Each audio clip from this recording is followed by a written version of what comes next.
गीत सुन रहा था, गुरबानी के कुछ शब्द थे तो अचानक मुझे याद आ गए। तो वो शब्द थे, अहमन सुंदर आपना हर नाम मजीठी रंग रे, त्याग सयानक चाकरी जान गोपाला संग रे। शायद आप में से कुछ को समझ आया होगा, कुछ को नहीं। तो ये दो लाइन हमें कहती हैं जो हम सब ने बचपन से सुना है, एक दूसरे को सुनाया भी होगा, शायद आगे सुनाएंगे भी। Ignorance is bliss. हम सब ने सुना है, इग्नोरेंस इज ब्लिस। ये कई बार कुछ ना जानना भी अपने आप में एक ब्लेसिंग है। और आप सोच रहे होंगे कि आज के ज़माने में कुछ ना जानना मूर्खता ज़्यादा है इंस्टेड ऑफ ब्लेसिंग। पर नहीं, ये बात कैसे हमारे जीवन में, हमारी लाइफ के लिए और हमारी हेल्थ के लिए कैसे इम्पॉर्टेंट है। और यही जो पंक्तियां मैंने सुनाई वो भी यही कहती हैं, त्याग सयानप चाकरी। दिमाग की जो शयानप है ना, जो चतुराई है, त्याग सयानप चातरी जान गोपाला संग्रह। तो why ignorance is a bliss. एक प्रैक्टिकल रियल एग्जाम्पल मुझे याद आता है। हमारे ब्रह्म कुमारीज का जो इंटरनेशनल हेडक्वार्टर है वो माउंट आबू में है। तो हमारे माउंट आबू में एक बहुत सीनियर सरेंडर सिस्टर, उनको कुछ टाइम से कुछ एक डिजीज़ चल रही थी जिसकी दवाइयाँ काफ़ी टाइम से वो ले रहे थे, पर बहुत ज़्यादा खास डिफरेंस उनकी हेल्थ में नहीं आ रहा था। हम सभी आजकल बहुत हीलर्स के बारे में सुनते हैं, हिप्नोथेरेपी के बारे में सुनते हैं, ट्रांस के बारे में सुनते हैं। तो पहले लोग समझते थे कि ये हाइपोथेटिकल चीज़ें होती हैं, और अब साइंस ने ये प्रूव कर दिया है कि कुछ लोग ट्रांस में जा सकते हैं। They can connect to the cosmic energies and get message from there. तो हमारे ब्रेन में एक पिनियल ग्लैंड होता है, उस पिनियल ग्लैंड में कुछ एक डिफरेंशिएशन उनमें विशेष होती है जिसकी वजह से they can go to trance, deeper theta state में जाकर they can receive some message from the universe. हमारे इंटरनेशनल हेडक्वार्टर में भी एक दो ऐसे ट्रांस मैसेंजर्स हैं।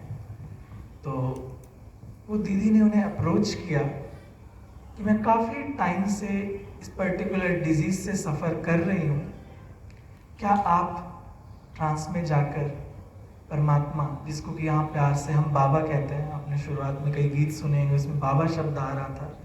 बाबा माना हमारा वो पिता है, तो प्यार से हम सब उसे यहाँ पे बाबा कहते हैं। तो उन्होंने कहा, क्या बहन आप जाकर बाबा से मेरे लिए कोई दवाई पूछ कर आएंगे, या कुछ मैसेज में क्या ऐसा खास करूँ कि मैं जल्दी ठीक हो सकूँ। तो उन्होंने कहा ठीक है, मैं जाती हूँ।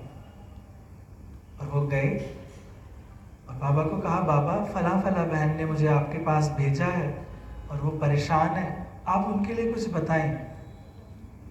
तो बाबा ने कहा, बच्ची तुम जाओ, 1 हफ्ते बाद आना, बाबा दवाई देगा और वो ठीक हो जाएगी। आगे मैसेज उन्होंने उनको बताया। तो उन्होंने कहा ठीक है, मैं 1 हफ्ता वेट करती हूँ, उसके बाद शायद मुझे दवाई मिल जाएगी। जैसे ही 1 सप्ताह पूरा हुआ, अब इच्छा थी ना कि जल्दी से ठीक हो, तो सुबह सुबह वो उनके पास पहुँच गई कि जाओ, आज 7 दिन पूरे हो गए, तुम जाओ, फिर से जाओ, पूछ कर आओ मैं क्या दवा करूँ, क्या स्पेशल कुछ है जो मैं जल्दी ठीक हो जाऊँ। अगेन शी वेंट, और उसने देखा कि बाबा बैठा है और इमाम दस्ते में कुछ कूट रहा है। कहा, बाबा क्या करते हैं? कहा, बच्ची मुझे डिस्टर्ब मत करो, मैं दवाई बना रहा हूँ। तो कहा, अच्छा आपने बोला था 7 दिन बाद आना, तो क्या आप उनकी दवाई बना रहे हैं? नहीं, अभी मैं दवाई तैयार कर रहा हूँ, तो 1 हफ्ते बाद फिर आना, तब तक दवाई तैयार हो जाएगी, तब फिर बच्ची को हम देंगे। तो वापस आ गई मैसेज लेकर और उन्हें बताया, अभी तुम्हारी दवाई तैयार हो रही है, अभी हुई नहीं है। तो कहा ठीक है, 1 हफ्ता और सही। जैसे 1 सप्ताह पूरा हुआ, फिर उनके पास पहुंची कि जाओ तुम जल्दी जाओ, मैं अब और नहीं सह पा रही, तुम जल्दी जाओ और पूछ कर आओ क्या दवाई मेरे लिए तैयार की गई। फिर से जब वो गई और कहा बाबा आज आपने बुलाया था, आज 7 दिन फिर पूरे हुए, आप क्या दवाई बन गई है? बाबा कहते वो तो किसी और के लिए बन रही थी, वो दे दी, उसके लिए तुम अगले बुधवार आना, देखेंगे। तो वापस नीचे आई तो कहती है क्या बताया? कहा वो तो किसी और की थी, किसी को दे दी, आपके लिए तो बाबा ने कहा है देखेंगे। तो ऐसे में क्या होगा, 3 सप्ताह से वेट कोई करे, लास्ट में उत्तर मिले नहीं। थोड़ी सी एक बार तो हताश हुई, फिर उसके बाद उन्होंने छोड़ दिया, ठीक है अब मैं नहीं सोच रही, जो होगा देखा जाएगा, जब बना के देनी होगी दे देगा, जो बताना होगा बता देगा। और वो उस वक्त सब कुछ सरेंडर करके दिमाग चलाना उन्होंने बंद कर दिया। And she started her spiritual practices जो वो करती थी, राजयोग का अभ्यास और अपना नॉर्मल रूटीन, और जो दवाइयाँ वो खा रहे थे ऑफकोर्स वो लेते रहे। Exactly after a week on Wednesday, जो डॉक्टर उनका रेगुलर चेकअप के लिए आता था वो आया, और जब उनसे वो बात कर रहा था तो उन्होंने कहा आपके डायग्नोसिस में एक मिसिंग लिंक था जो कि अब हमें मिल गया है, और बस थोड़ा सा एक मेडिसिन में हमें चेंज करना है और आप बिल्कुल ठीक हो जाएंगे, you will be all right. और बस उन्होंने थोड़ा सा डोसेज में और कुछ एक मेडिसिन का एडिशन किया, और 4-5 दिन बाद ही शी स्टार्टेड रिकवरिंग। तो उन्हें काफ़ी अच्छा महसूस होने लगा, और धीरे धीरे कंटिन्यू जब वो करते रहे तो बहुत हद तक उससे बाहर आ गए। फिर उन्होंने उस बहन को फिर से कहा कि तुम पूछ कर आओ कि इतने दिन बाबा ने मुझे क्यों रोक के रखा, क्यों नहीं दवाई बताई? और देने को तो पहले दिन भी दे सकता था ना। He is the supreme surgeon, supreme physician, higher consciousness, उस वक्त भी तो वो हेल्प कर सकता था, क्यों वेट कराया? तो वो बहन जाती है, तो बाबा को कहती है कि बाबा बहन काफ़ी बेटर है, डॉक्टर ने बताया है कि एक चीज़ कोई मिस हो रही थी वो मिल गई है, और दवाई चेंज कर दी, काफ़ी अच्छा उनको लग रहा है, पर आपने इंतज़ार क्यों कराया? तो बाबा ने कहा मैं कोई दवाई देने वाला नहीं था, मैं उसे तैयार कर रहा था किस समय वो अपने आप को सरेंडर कर देगी। पहले हफ्ते वो बहुत और ईगर होती रही, अब कुछ होगा, पता नहीं क्या होगा, क्या बताएंगे, क्या होगा। दूसरे हफ्ते भी उसमें यही उत्कंठा बनी रही, और जिस दिन मैंने दवाई नहीं दी और कुछ आश्वासन भी नहीं दिया, उस दिन उसने सब कुछ छोड़ दिया। जो होगा देखा जाएगा, तुझे जो देनी है या नहीं देनी है तेरे ऊपर, तेरे हवाले। जिसको गुरबानी में उन्होंने कहा त्याग सयानत चातरी जान गोपाला संग, अपनी चतुराई छोड़ दे और समझ ले कि वो तेरे साथ है, they will be helping you. जिसको फिर हमने कहा इग्नोरेंस इज ब्लिस।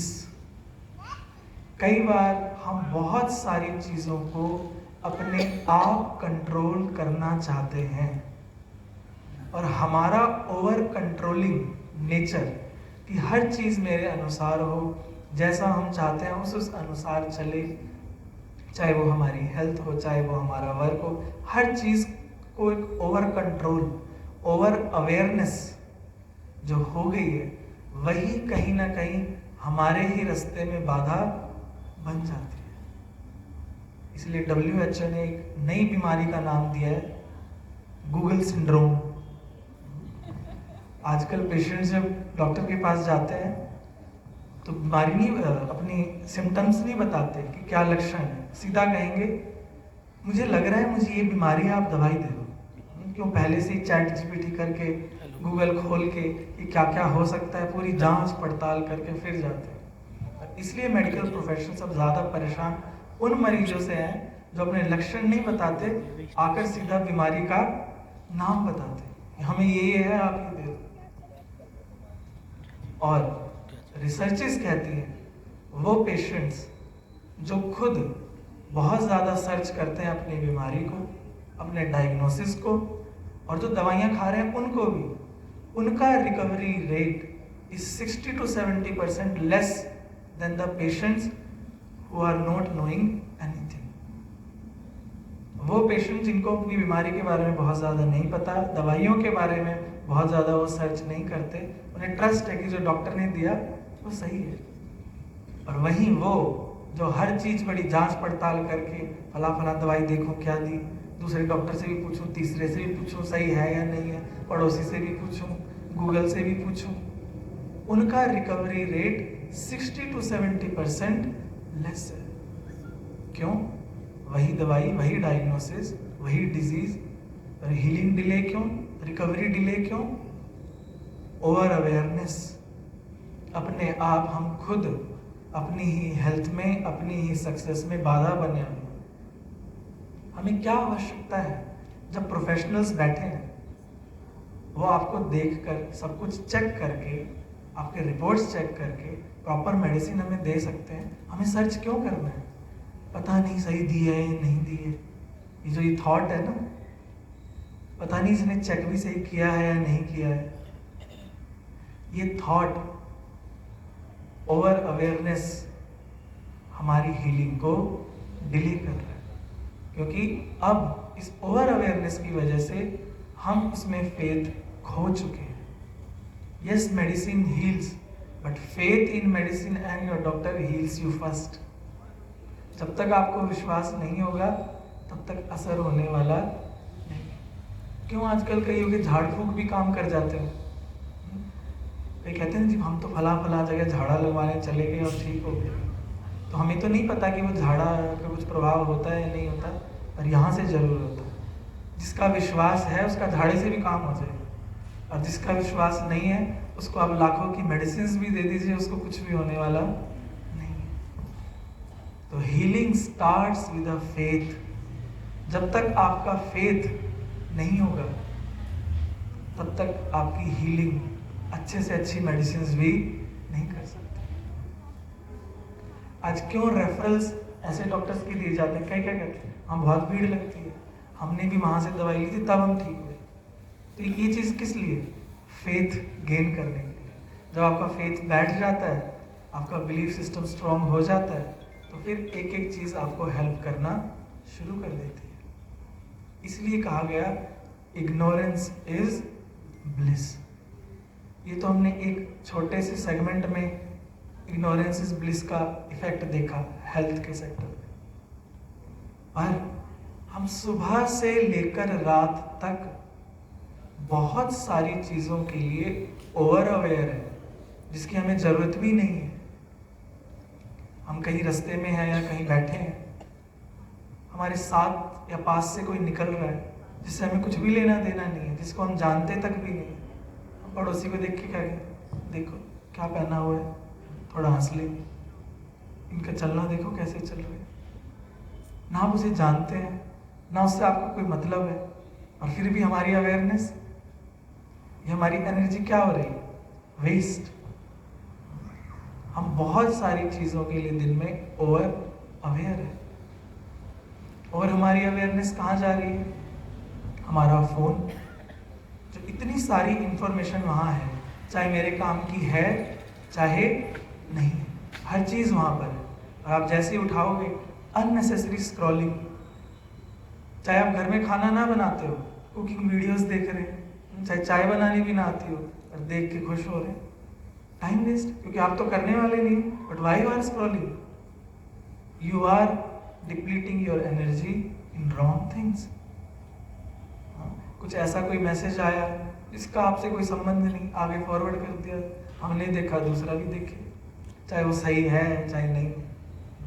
एक अलग व्हाट्सएप यूनिवर्सिटी चल रही है, तो वहाँ एक दूसरे को हम भेजे जा रहे हैं अनअवेयर।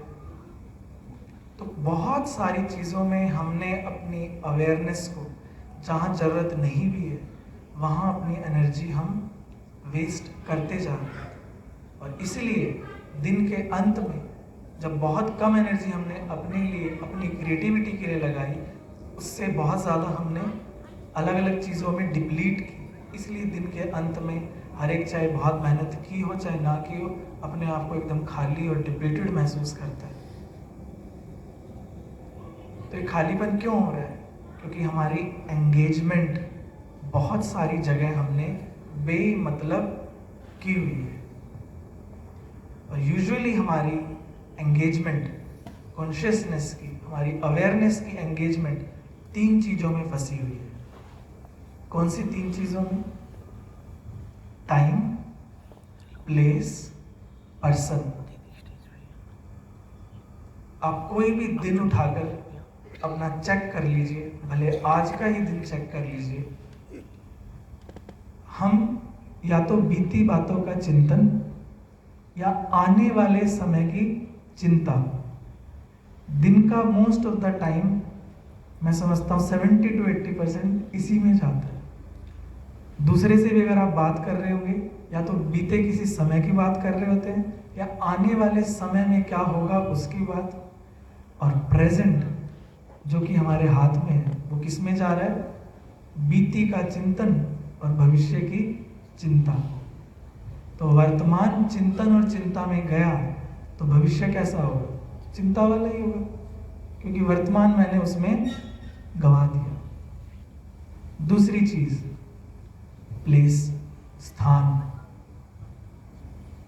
आप कोई भी अपनी बात याद कर लीजिए या कोई ऐसा इंसिडेंट याद कर लीजिए जब आप कभी अपने दोस्त के किसी के साथ बैठे हैं, तो हम जगहों की बातें कर रहे होते हैं। हम वहाँ थे तो कितना अच्छा था, या आगे कहाँ जाएंगे।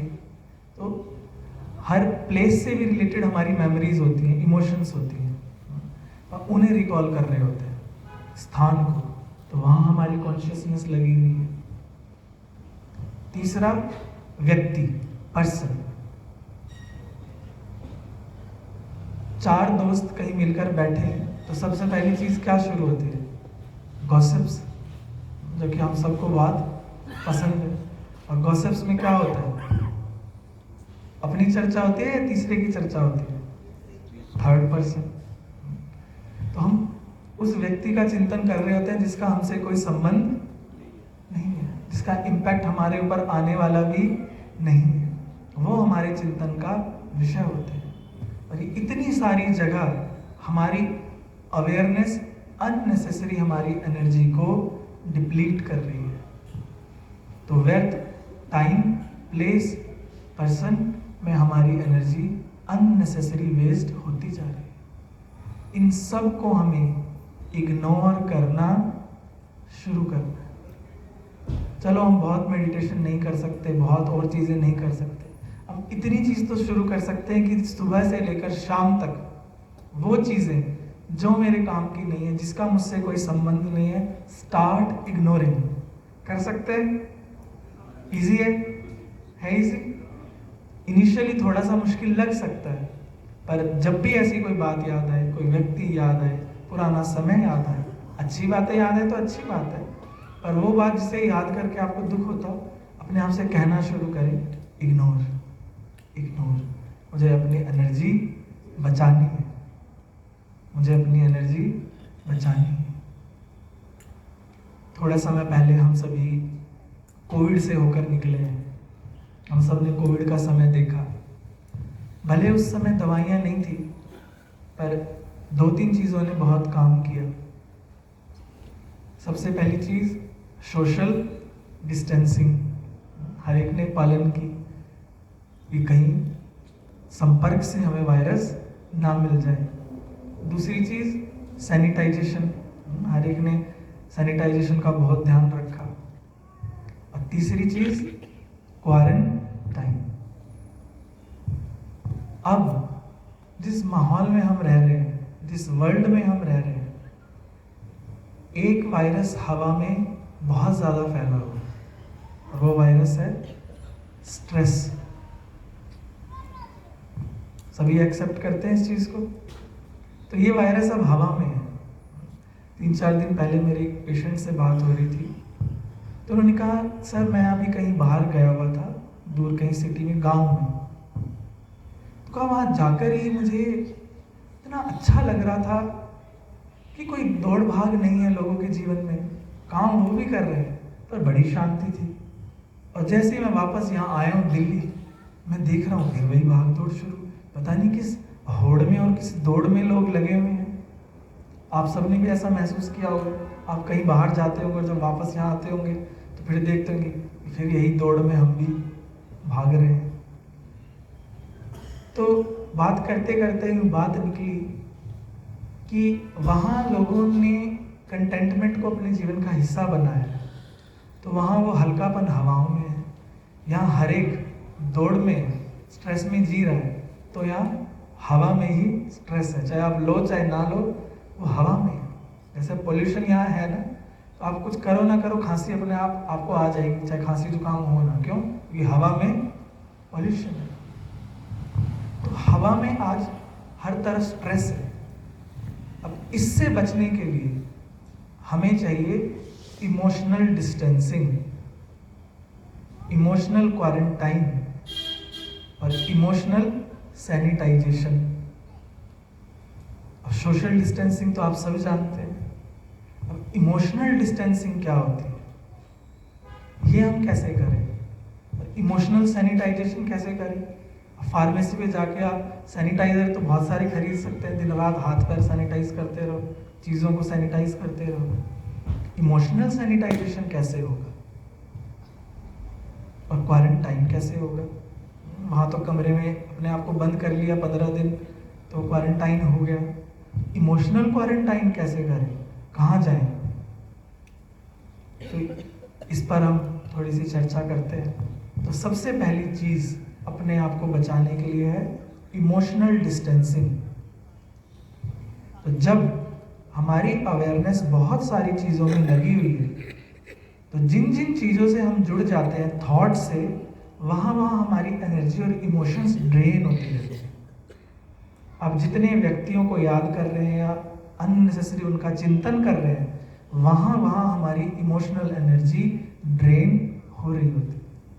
तो जहाँ ज़रूरत नहीं है वहाँ रुक जाए। This is emotional distancing. आपको किसी की कोई बात सुना रहा है और आपको लग रहा है कि इससे ना तो मेरा फ़ायदा है, जो सुना रहा है ना उसका फ़ायदा है, और जिसकी सुना रहा है उसका भी फ़ायदा नहीं है। Stop them. ठीक है, छोड़ो, इससे कोई फ़ायदा नहीं है। और आपको लगता है आप नहीं कह सकते, तो अपना ध्यान दूसरी तरफ लगाओ। उसको जब लगेगा कि आप इग्नोर कर रहे हैं तो वो बताना ही बंद कर देगा। नहीं तो कोई बात सुनाते हैं तो हम क्या कहते हैं, अच्छा और फिर क्या हुआ? तो सामने वाला और थोड़ा सा मिर्च मसाला लगा कर बताता है कि इन्हें तो मज़ा आ रहा है।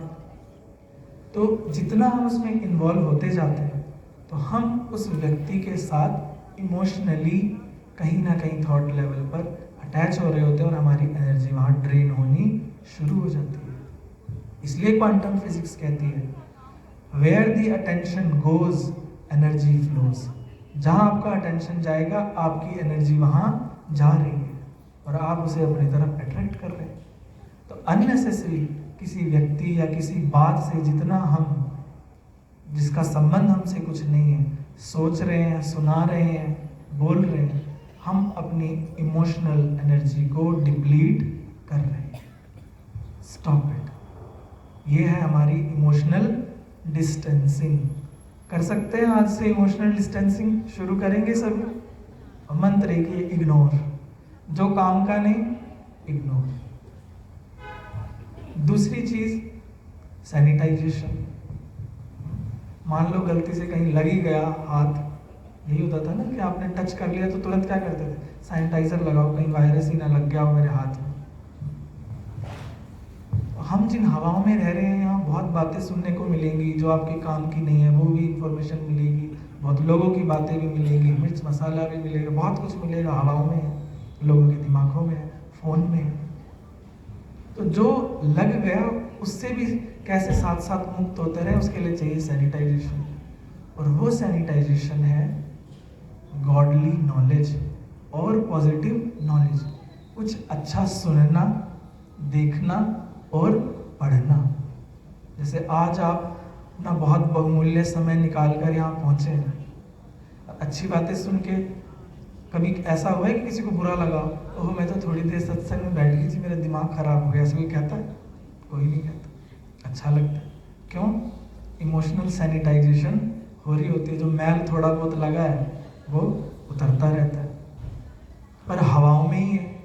अब देखो आपके घर रोज झाड़ू पोछे वाली आती है, चाहे आप घर में गंदगी ना मचाते हो फिर भी रोज झाड़ू लगवाते हो, डस्टिंग कराते हो। क्यों? रोज मिट्टी कहीं ना कहीं से आ जाती है। क्यों? हवा में मिट्टी है, तो रोज सफाई करनी जरूरी है। छोड़ दोगे तो गंद इकट्ठा हो जाएगा। हम भी ऐसे माहौल में रह रहे हैं कि प्रभाव आना निश्चित है, संभव है। रोज अगर सफाई नहीं करी तो रेत की परत अच्छी खासी बढ़ जाएगी, जो कि बढ़ चुकी है। तो सारा रेत हटाना है, उसके लिए क्या करना पड़ेगा? रोज सैनिटाइजेशन, रोज झाड़ू, रोज हमें स्पिरिचुअल नॉलेज, हायर नॉलेज जो हमारी एनर्जी को बढ़ाए, उसे सुनना बहुत ज़्यादा जरूरी है। इसलिए हमारे कल्चर में सत्संग का इतना महत्व रहा है। क्यों? क्योंकि वो आपका इमोशनल सैनिटाइजेशन करता है। तो मुझे कहानी इस पे याद आ गई। एक माता थी, वो रोज सत्संग में जाया करती थी और कोशिश करती थी मेरा पति भी साथ चले, तो वो जाता नहीं था। कहते तू चली जा, तुझे नहीं रोक रहा, मैं नहीं जाता। वो जाती थी और वो अपनी पत्नी से प्यार बहुत करता था। एक दिन उसे बुखार हो गया, तो कहती है आज मैं नहीं जा पाऊंगी, मेरी तबीयत नहीं मान रही, मेरी एक रिक्वेस्ट है, आप मेरे लिए चले जाओ, जो गुरुजी सुनाएंगे वो सुन के आके बस मुझे बता देना। कहता चल ठीक है, तेरा इतना ही मन है, मैं चला जाता हूँ। वो चला गया, बेमन से गया था, पत्नी ने कहा था चला गया। और जाते ही जैसे ही घुसा तो गुरुजी ने उसको देख लिया सामने से, तो कहा आओ जी, बैठो जी। वो बैठा और बैठ के सो गया। सत्संग खत्म हुआ तो लोगों ने उठा दिया कि चलो भैया हो गया खत्म, अब जाओ तुम। तो जाने लगा तो गुरुजी ने कहा जा रहे हो जी? कहा हाँ जी। चला गया और रास्ते में उसको चिंता हो रही है, अब जाती मेरे से वो पूछेगी मैं बताऊंगा क्या, तो आते ही बैठ के सो गया था। तो वो सारे दिन अपनी पत्नी से इधर उधर दाएं बाएं होता रहा, इसके सामने आऊँ ही ना और ये मेरे से पूछे ना। और रात को जब दोनों पहुंचे बिस्तर पे तो उसकी चिंता और बढ़ गई, अब कहाँ बचूंगा, अब तो बताना ही पड़ेगा, पर बताऊंगा क्या। तो उसको कहती है जी सारा दिन हो गया, अब तो मुझे बता दो गुरुजी ने क्या कहा था। तो थोड़ी देर तो मौन रहा, फिर जैसे ही मुंह खोलने लगा कि कुछ बोलूं, इन्हें लाइट चली गई। लाइट चली गई और किसी की कूदने की आवाज आई। एक चोर घर घुसा है। उसकी पत्नी कहती जी आप बताओ गुरुजी ने क्या कहा था, छोड़ो। तो ये कहता है उसको तो तीन ही चीज याद थी, आओ जी, बैठो जी, जा रहे हो जी, इसके अलावा तो कुछ सुना नहीं था। वो चोर वहां से कूदा तो ये कहता है आओ जी। चोर को लगा इसने मुझे देख लिया, चोर नीचे दरवाजे के पास बैठने लगा। अभी कहता है बैठो जी। तो उसको और कंफर्म हो गया कि अब तो इसने मुझे देख ही लिया है, और वो वहां से भाग गया। ये कहता है जा रहे हो जी, वो भाग गया।